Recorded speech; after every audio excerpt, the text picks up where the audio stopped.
I'm Greg Fossilman Raymer. In our last lesson, we talked about the importance of opening the pot for a raise. Now, we're going to examine what you should do if one of your opponent raises in front of you. As with most decisions in poker, there are a number of factors that will help you determine what you should do if a player in front of you opens the pot for a raise. Some specifics we want to consider here are the strength of your hand, our position in the hand, our opponent's position, our opponent's image, and likely range of hands. Let's start with our opponent first. Where is he raising from? Under the gun, early position, middle position, from the cutoff, or the button? Remember, on average, players who raise in early position have stronger hands than players who are raising in later position, which means you can narrow down their range of hands before you act. Also, look at the type of player who is raising. Has he been active and playing a lot of hands, or has he been tight and waiting for premium cards? Is he a player who has shown a tendency to gamble more than he should, or is he only betting when he has a real hand? Everything you've learned about your opponent by watching his play will help you determine your course of action in this hand. Once we've put our opponent on a range of hands, only then is it time to look at our cards and ask if our hand is good enough to get involved. If so, is it strong enough that we actually want to re-raise our opponent? If we're holding a big hand like aces or queens or ace-king, the answer is obviously yes.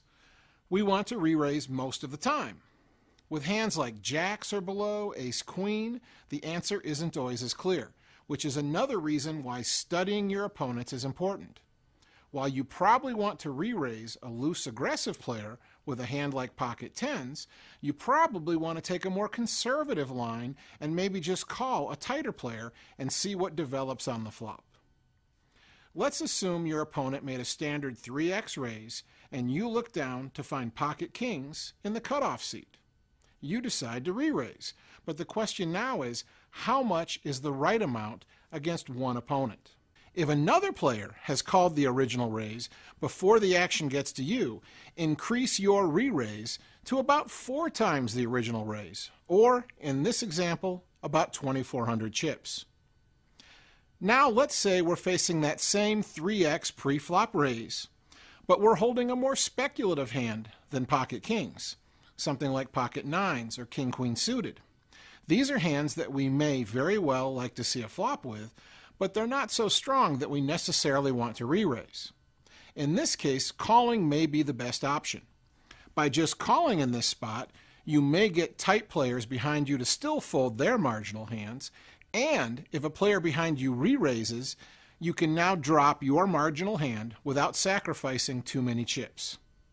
Finally, remember that it's always better to call pre-flop raises with speculative hands when you're in position than when you're out of position, because you will be acting after the original raiser throughout the hand. So what do you do when you're not sure what to do? You can't put your opponent on a range of hands, or you can't decide if your hand is strong enough to play against their range. You can always just fold. Remember, poker is about making the best decisions possible. Don't let ego or boredom convince you to play a hand that you shouldn't just because you're hoping to get lucky on the flop or want to outplay this opponent. Fold your hand and wait for a better spot. You will be better off in the long run.